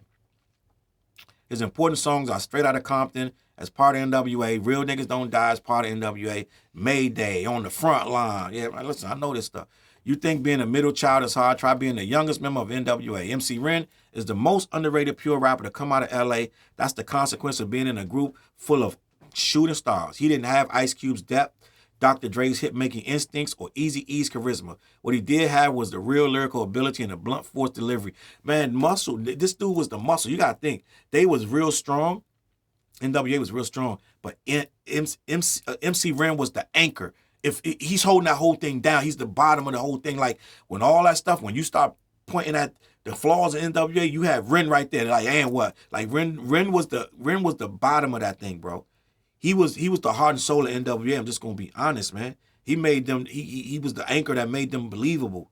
They always believable, but when you start peeling back the layers, you could pick off this one and that one. You wasn't picking nothing about Ren. Ren was that dude. What did he have what he did have was real lyrical ability and a blunt force delivery. He might have been too hardcore. His verses were often the most explicit and graphic. Try listening to NWA's One Less Bitch, a song about gang raping a sex worker and then murdering her and with 2025. Listen, I said this, I think it was last year, and I was talking about NWA's album. I said, if you go back and listen to NWA, Like, what was we thinking? Like, that shit is crazy, bro. Like, I'm like, bro, nobody thought they like people be complaining about hip hop, this nigga. No one thought they really was doing this stuff. It was entertaining. They took a chick in the backseat of the car. She kept making noise like, get off me, God. And they shot, pow. He's like, what do you want me to do? Why you shoot this bitch in my car? He's like, throw that bitch out the car. We go get another one. They go one right there. Like, so it's like, we're not believing this is real, but it's very entertaining. So it's like when you listen to it now, it's like, bro, these guys was freaking saying the craziest shit. Even though we knew that they were just writing stories, it's still, the stories were too much. The stories was too much. NWA was saying too much. And I think that's what they're trying to say, that Ren suffered from that. After NWA, he went solo and embraced the Nation of Islam right in the middle of making Shock of the Hour, Shock of the Hour, Shock of the Hour come. So he made, after the Shock of the Hour, he went to Nation of Islam. It's a fascinating listen, capturing a man caught between his gangster rap roots and his evolving political and spiritual beliefs. A lot of guys went to Nation of Islam back then, and it changed a lot of guys' music. And as that whole style became a little oversaturated a little bit. And as that started to fade out, where you gonna go? Because I'm doing Nation of Islam, I'm doing Muslim type of rhetoric like Cam and Boots Riley and stuff like that. Not saying Boots Riley was doing Muslim, but it was like more revolutionary stuff. But where you wanna go now that the scene is shifting? Things are changing, right? I'm not LL Cool J, I can't just shift, da. So it's like, it was where you gonna go with it, and it was hard to adapt to that. Let me keep this moving. Number 20, Warren G. This DJ deserves to be on there. I don't think I'm not sure if Warren wrote his own stuff. I'm almost certain he didn't, but I'm not sure. Played a key role in bringing the G-Fumk to the mainstream, especially with the success of Regulators, Mount Up. 8 songs in the Billboard Hot 100, including 2 top 10 hits, 5 albums charted on the Billboard 200, with 1 being certified platinum. His important songs are Regulate, featuring Nate Dogg, This DJ, and Groupie Love, as part of 213. Everybody know Warren G. I ain't going on and on about Warren G. Salute to Warren G. He belongs here. Number 20. Keep it pushing. Ain't nothing else you can say. It ain't no argument. We're not even talking about it. That's my guy. Salute. Number 19, Dom Kennedy. Why he belongs in this list, an indie legend who makes songs that dominate LA parties. Commercial success, 3 albums that charted on the Billboard 200, 1 appearance on the Billboard Hot 100. My Type of Party is an important song, After School, and I Love Dom. Few artists based in modern-day Los Angeles have a better catalog than Dom Kennedy. The Leimert Park native chases leisure, luxury, and other people's money with a laid-back flow over effortlessly smooth production. The Watermelon Sunday MC, defined by his lazy drawl and love of palm trees and warm weather, provides the perfect soundtrack for a sunny LA day. When I went to LA, I didn't get to really experience all that. I drove from Vegas, went to the damn No Jumper show, left out of there, and we was like, listen, we hungry. We just went to Pancake House of all places, then got back on the road and back to LA. I'm back to Las Vegas. I didn't get to have none of that fun. I mean, I went to San Fran. I there for a little bit. Went to San Fran twice, but I didn't really get to be in LA like that. And when I go back to LA, we doing it up, okay? I'm just gonna be honest. I'm gonna have a good time. Let me keep this moving. Dom rose independently during the blog era as one of the West Coast's most intriguing voices. His music is full of mention and classic cars, streetwear, and ideal LA date spots, woven with stories of South Central life and romantic escapades.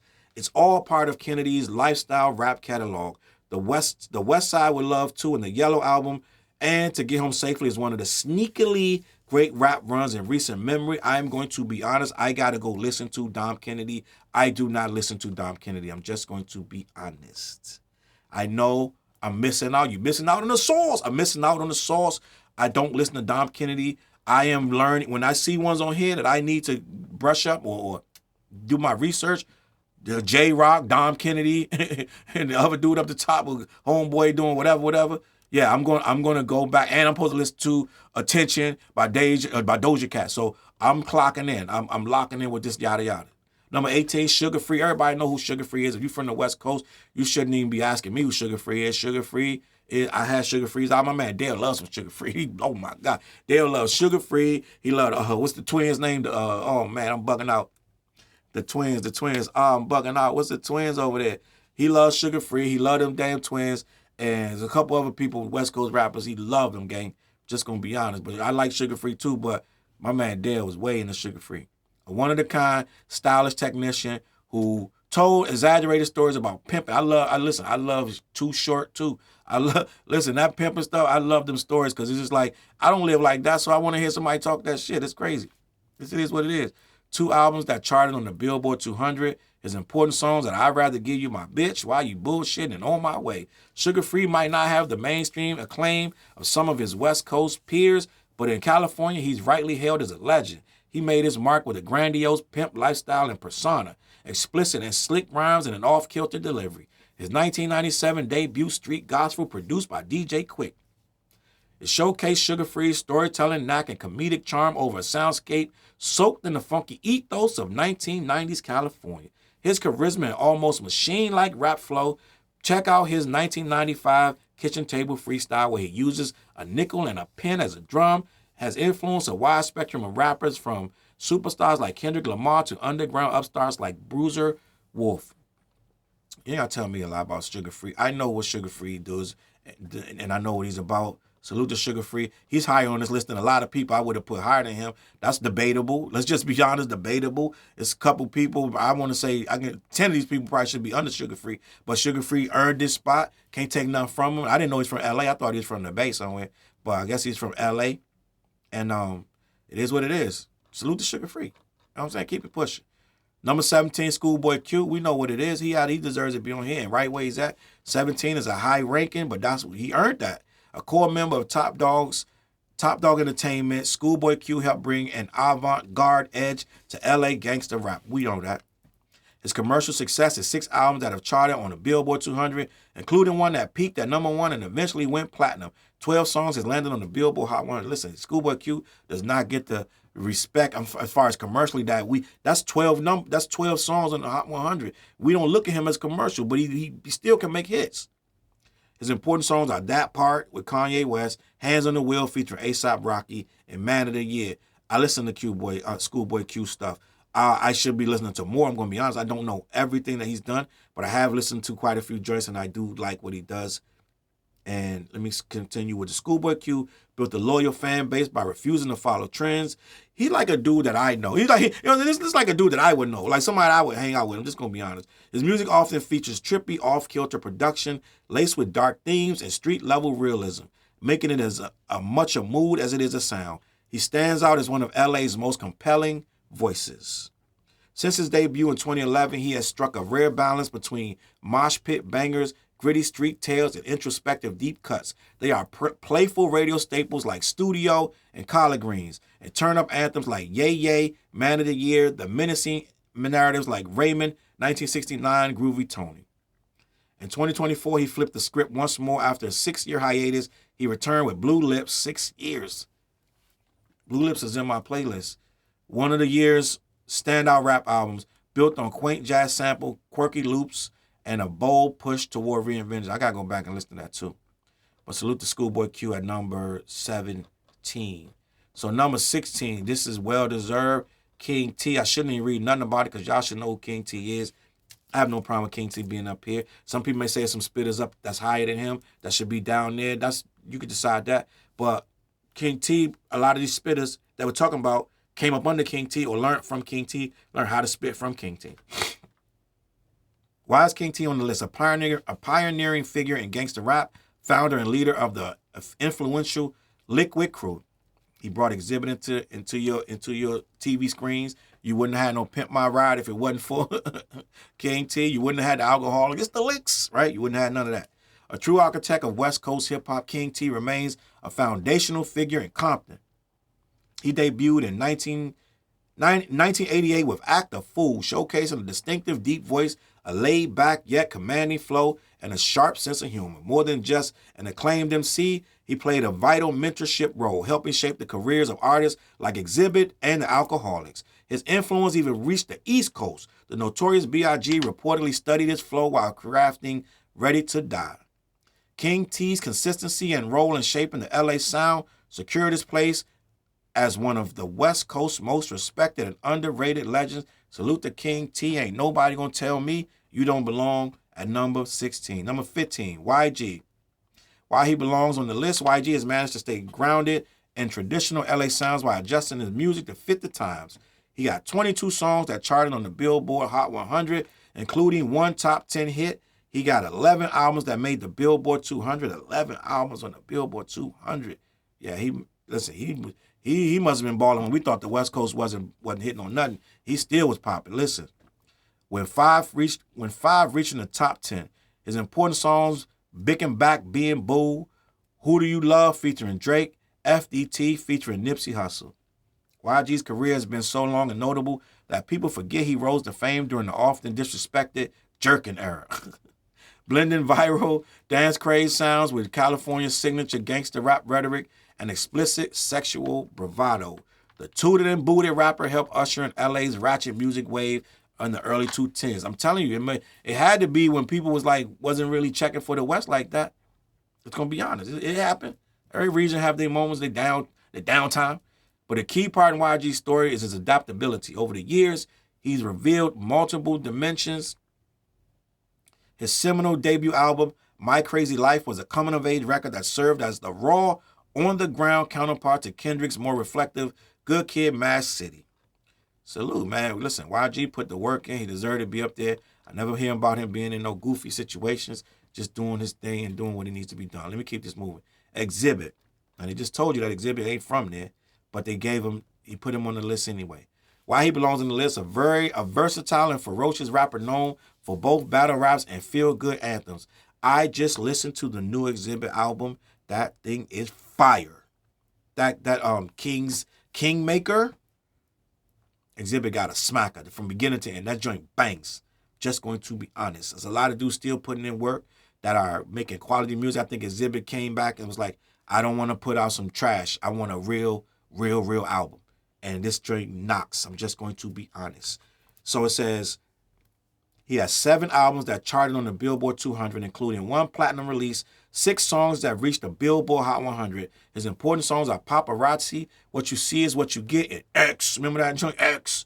Long before Exhibit was putting cars inside of cars because he heard you like cars, the rapper turned Pimp My Ride host was one of the West Coast baddest MCs. I know he had fell out with King T and them when he went solo and they felt like he left them behind. But I thought Exhibit was, first of all, What You See Is What You Got. What You See Is What You Get is probably one of the best rap videos in the history of hip-hop. I don't care what you say. That is probably one of the best rap videos that has ever created. It was one of the most creative videos. No one had done a video like that. No one will ever. They've tried to do it again, but that's one of my favorite videos of all time. I'm just gonna be honest. Though X to the Z moved to Cali as a teenager, he quickly adopted the city's gangster rap sound, putting his own hardcore spin on the style with early LPs like his highly underrated 1996 debut, At the Speed of Life.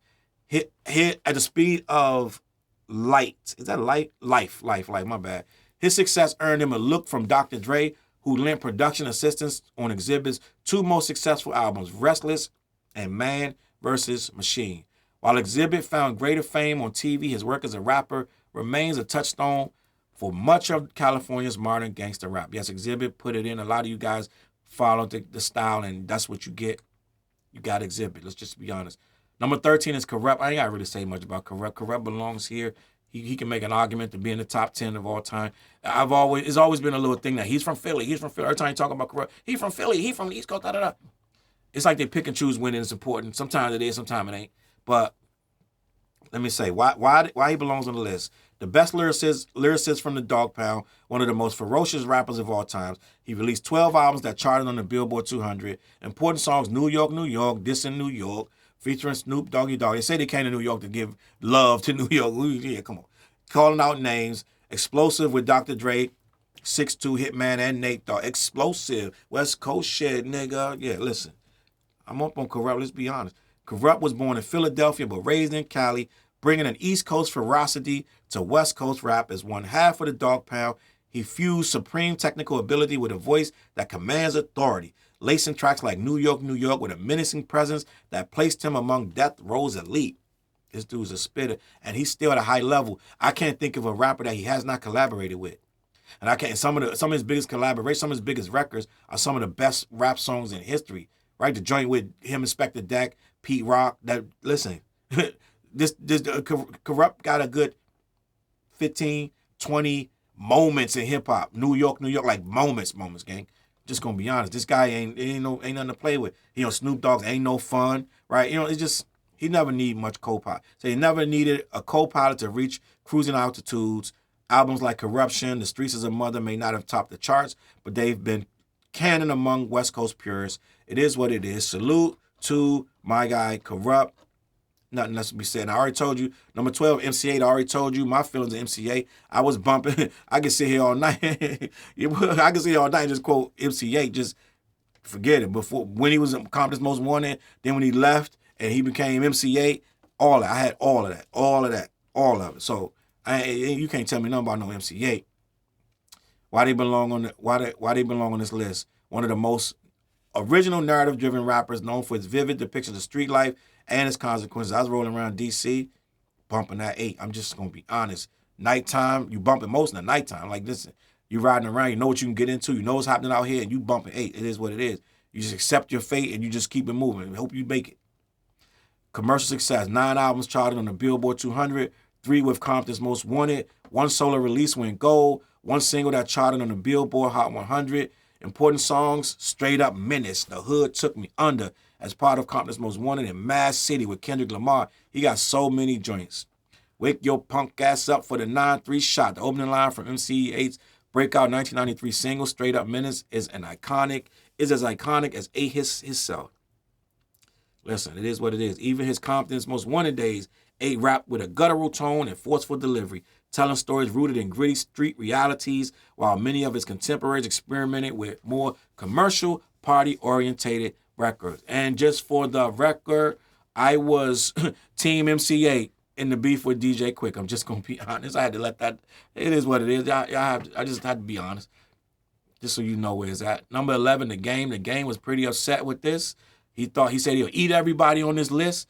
The Game, wearing a green bandana and a shirt with gold chains, ranked 11 in the 50 best MCs rappers by Complex. That's the picture they was showing. Why they belong on the list, why he belongs on the list, is the key transitional figure. Bridging Dr. Dre-led 90s LA rap to the 2000s rise of artists like Kendrick Lamar and Nipsey Hussle. He has three #1 albums, including 1 double platinum release. Stop playing with Game. He got the catalog, he got the skills, and he got the influence. Somebody told me, I said Game probably could be lower than DJ Quick on here. And they was like, what? Stop playing. Everybody from the West Coast that's in my comments, stop playing with me. Da-da-da.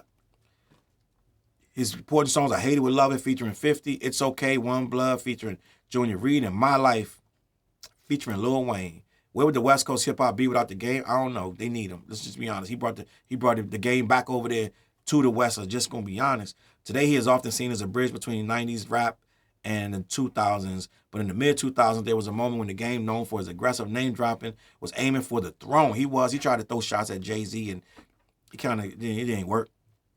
And his debut album, The Documentary, was The West Coast Get Rich or Die Trying. This was his supernova moment. After that, he settled on a blue-collar run, consistently dropping releases, beefing with almost every rapper, and solidifying his place in L.A. rap history. And I know I've been saying it in my comments for quite a few days. I'm from the West Coast, and we kind of look at Game as corny.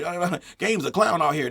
I understand that. But in the whole world of the scheme of things, Game deserves to be on this wall. He deserves to have his name etched, because he did put L.A. back in the zeitgeist. He did make L.A. strong again in rap.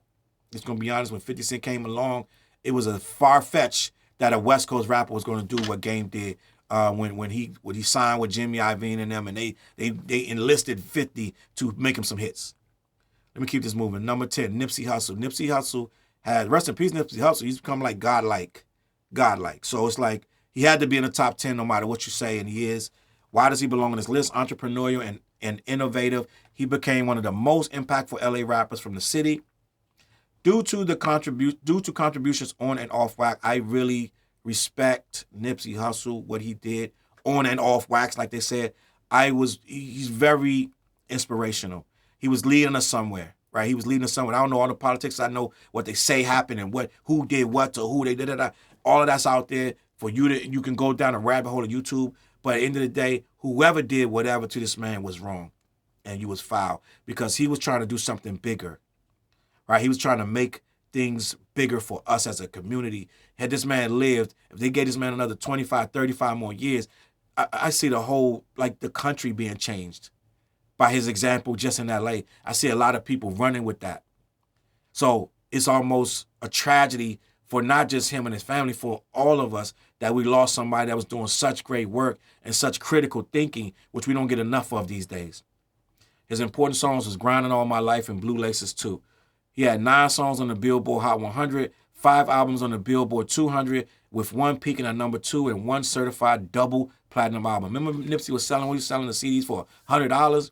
The whole CD, $100. I think Jay-Z came and bought some CDs. So he was changing the game. He was about to be greater than anything we could have imagined, and it's a tragedy that this man is gone.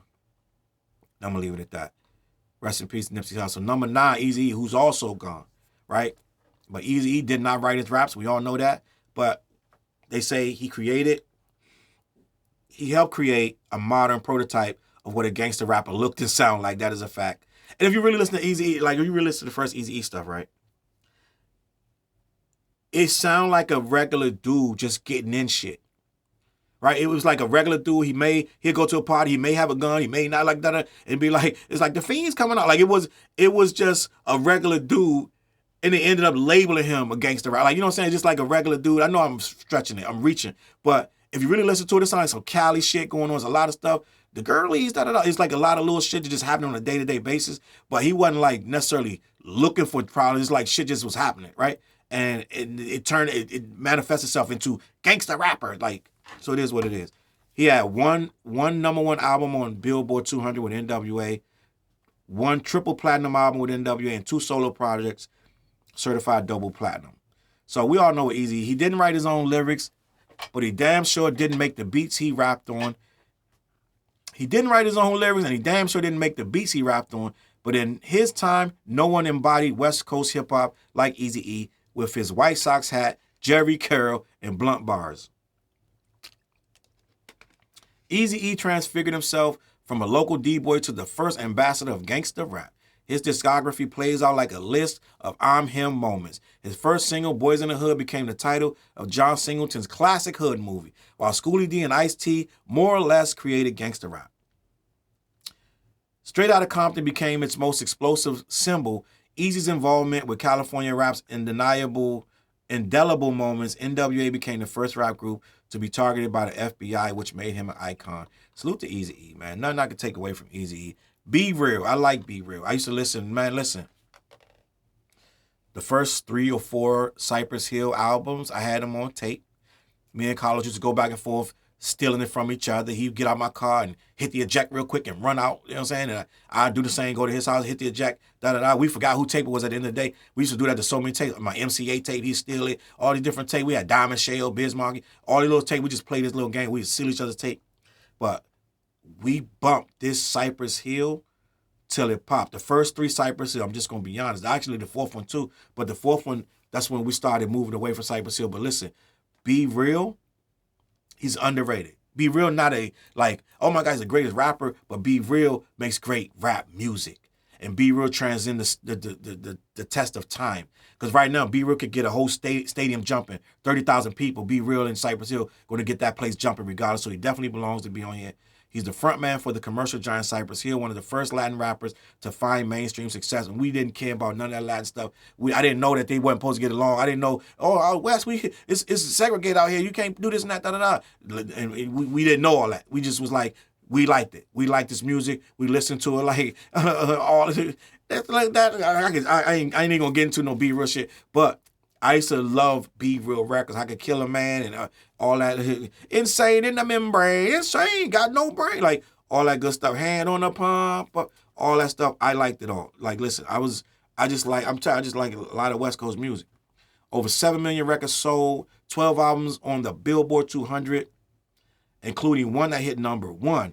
11 of those albums were Cypress Hill. 6 songs that charted on the Billboard Hot 100. Listen, it's a rite of passage for teenagers in LA to spend at least one 420 hot box at a hand-me-down car while blasting Cypress Hill's hit from the bongs. You already know what he does. Be Real belongs to this list. Now, it's debatable. Well, number 8 is a lot. Like, just to be honest, number 8, but yeah, Be Real is big, gang.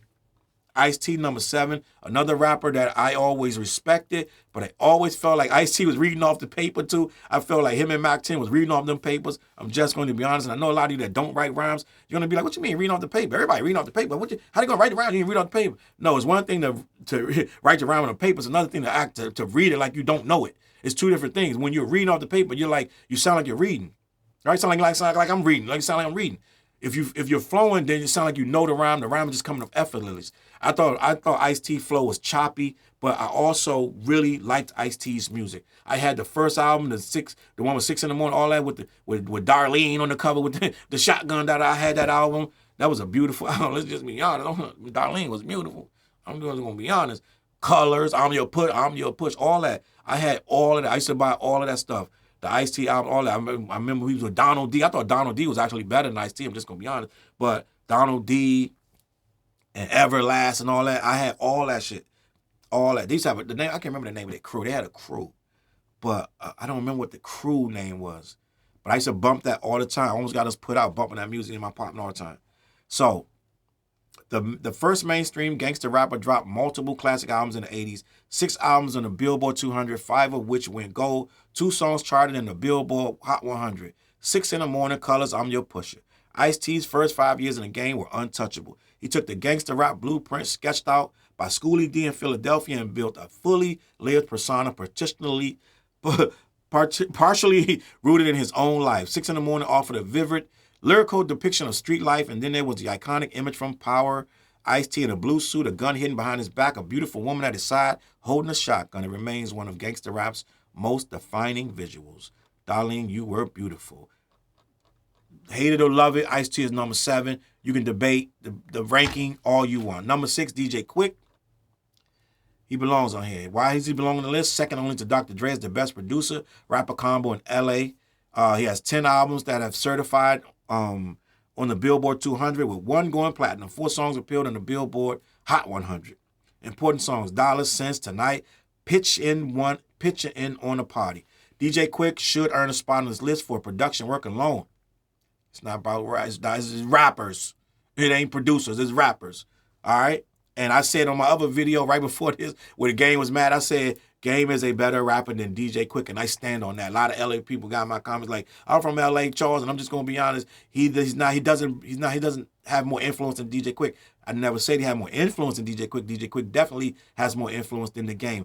But a rapper, all day I'm listening to Game over DJ Quick. I'm just going to be honest. And like I told you, my man Dale, aka Ugly Professor, aka Four Eyes, right? He's a DJ Quick head. He bought all that stuff. He used to listen to DJ Quick and what's the other dude used to be rocking with DJ Quick? Dark skinned dude. He's another young dude. I can't remember his name, but he used to rock with him too. He used to rock with all that. They'll rock with way more West Coast stuff than me. He used to love it. And I used to love it too, but he was way heavier into it. DJ Quick should earn a spot on this list for production work alone. As a G-Fumk pioneer and a chart-making hitmaker, Quick was a vital part of turning West Coast rap into the behemoth we now know it to be. But his skills on the mic were, while perhaps underrated, yeah, I said that, underrated, are of equal import. From his debut LP, Quick is the Name, to his tremendous mid-era resurgence in 2011's The Book of David, few of rap have had the longevity that Quick boasts. He's an eager experimenter, one of the few old heads in the genre that are always looking for new ways to switch his style up. Though widely associated with his G-Fumk early days, his pioneering production and rapping into the 2000s and 2020s has provided a blueprint for a new generation of rappers and producers. Now, he does belong on here. Six is high. It doesn't knock a lot of straight spitters out the game, but he does belong here. But I did tell you, I was team 8, just gonna be honest. But yeah, Quick belong there. I don't have nothing against it. But if I'm gonna switch him up, I'll switch him, put him where 8 is, and put 8 where he is. That's just my personal preference. All right. Let me keep this moving. And this one to me is controversial. Tyler the Creator at number 5. I am a Tyler the Creator. I'll tell you 100 times over. Tyler the Creator is nasty on the mic. He belongs there.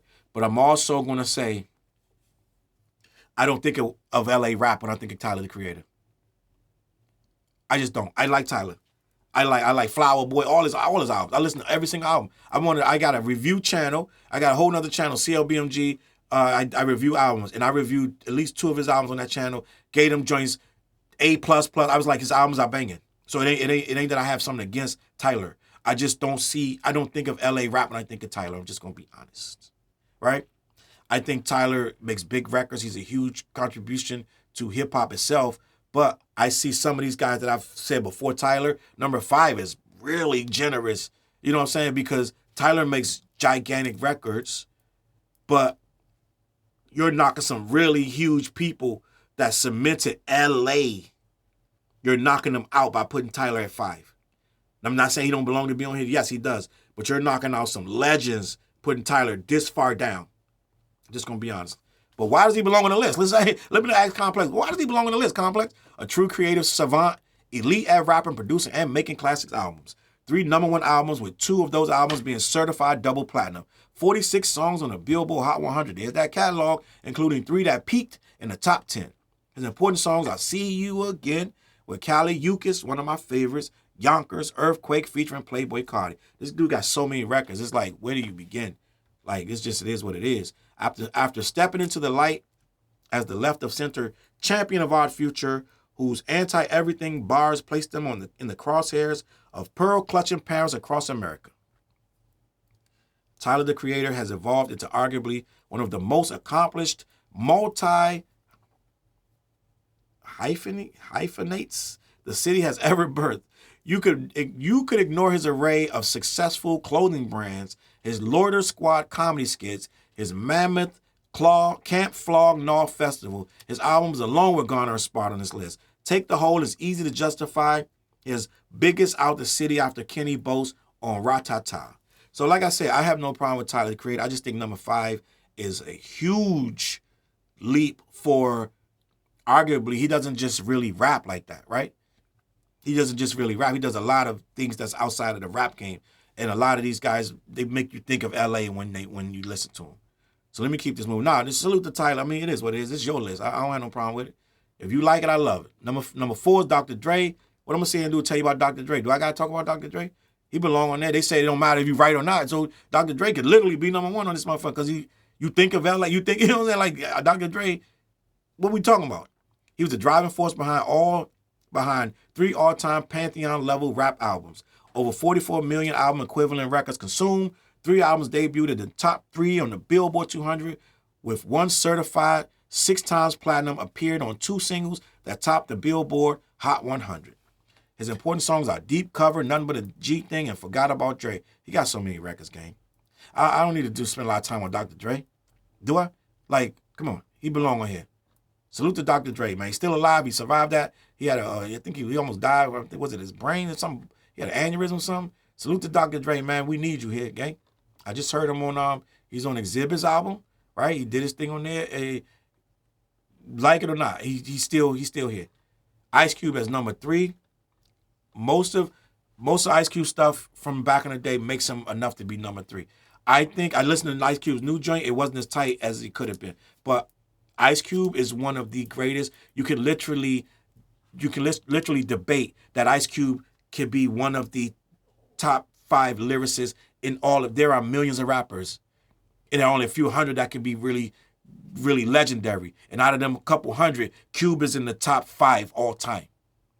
If that makes any sense to you, out of millions, you boil them all down in a pot. Cube, literally, from what he did on these albums, Straight Outta Compton, and let me see what else. America's Most Wanted, and what else we got? The joint with Wicked on it, and da. The stuff that he wrote down, the stuff that he put the pen to the pad, Cube should be one of the top 5 lyricists of all time. I'm not talking about just a rapper with the catalog. I'm talking about just what he put on pens and paper. This guy was one of the best to ever put a pen to a paper. Just going to be honest. So there is no question that Cube belongs at number 3. In case y'all don't know. Right? I'm not going to sit and read all the accolades. He did a lot. He sold close to 10 million albums, equivalents worldwide, contributed to 11 platinum selling albums, 1 with NWA, another with West Side Connection. He landed 12 songs on the Billboard Hot 100 and 1 certified platinum. Salute to Cube, man. I'm not even going to sit here and hold you. Death certificate, all these different. Listen, Cube earned that. Number 2 is Snoop Dogg. I ain't got to do a lot of talking about Snoop Dogg, even though we batted him recently. But he belongs on this list because he's the most famous rapper of all time and one of hip-hop's first true blockbuster superstars. I told you I used to love some Snoop. When he came out, G thing and da-da-da and deep cover, we was like, yo, he's like a shy kid, but he's still getting busy, da-da-da. And he just went Murder Was the Case and all that. Man, I used to love Murder Was the Case.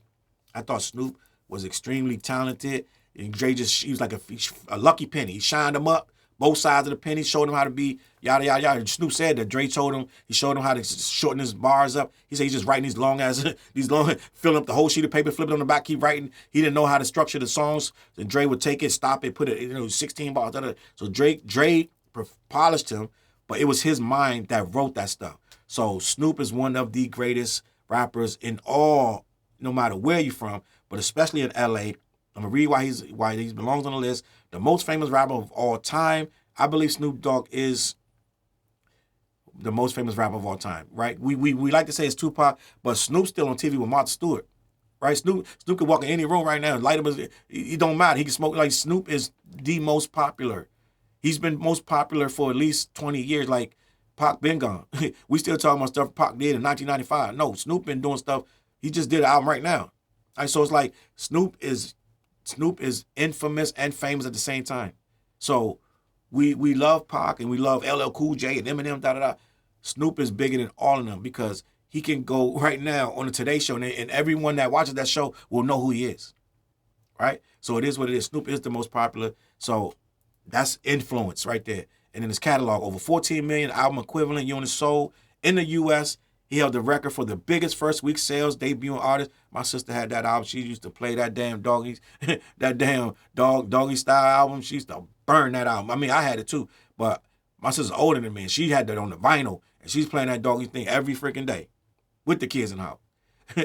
Held the biggest record first week sales. 45 songs charted on the Billboard Hot 100, with 3 reaching number 1. 30 albums charted on the Billboard 200, with 3 peaking at number 1. His important songs are Who Am I, What's My Name, Gin and Juice, Drop It Like It's Hot. Has any rapper ever sounded cooler than Snoop? Every rapper has their superpower. For some, it's wordplay or storytelling. For Snoop, it's his effortlessly distinctive delivery. And remember, Snoop was the only rapper who could pull this off in the world of rap and Taboo. He did a cover song.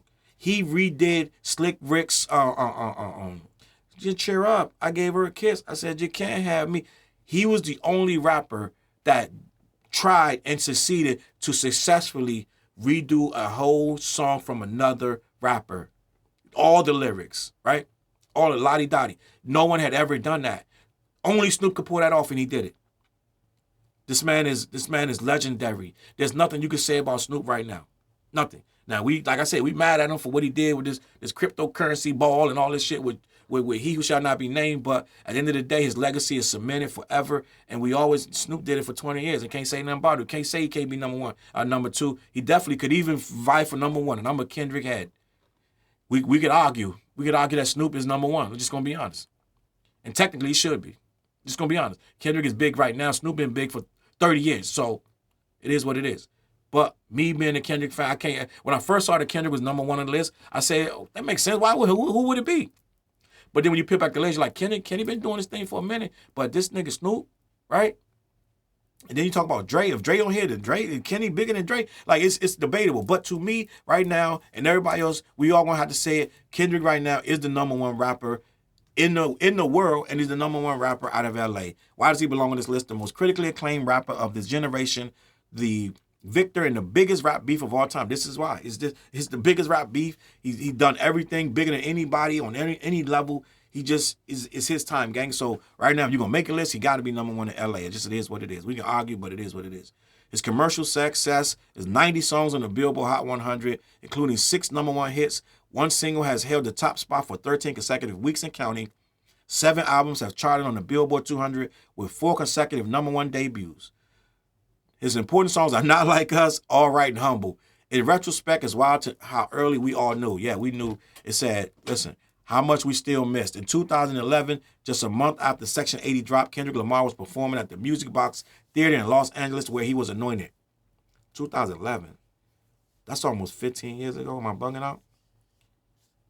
This guy got anointed with the crown back then.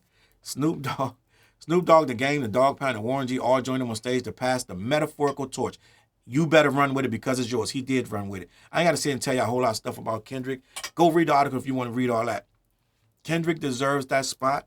I did say Snoop could get it, would get it, But at the end of the day, no one deserves it more than Kendrick. He's done what he's done.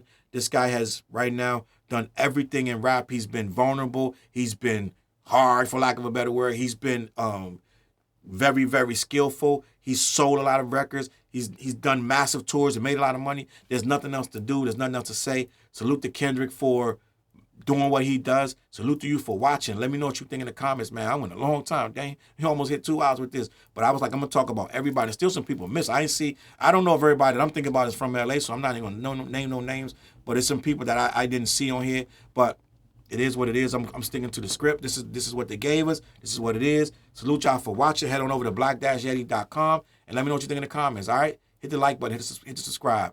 Every Wednesday night we go live. The What Show. All right, I'm going to catch you on the flip side. Peace. Look, mission impossible to drop a few lines without dropping old times when Southern Hill was still a gold mine. When pistol grips was my shit and I sold mine. When Alias was not a show and they told mine. Elevate your mind with high quality THC infused products. BlackYeti.com. Black-Yeti.com.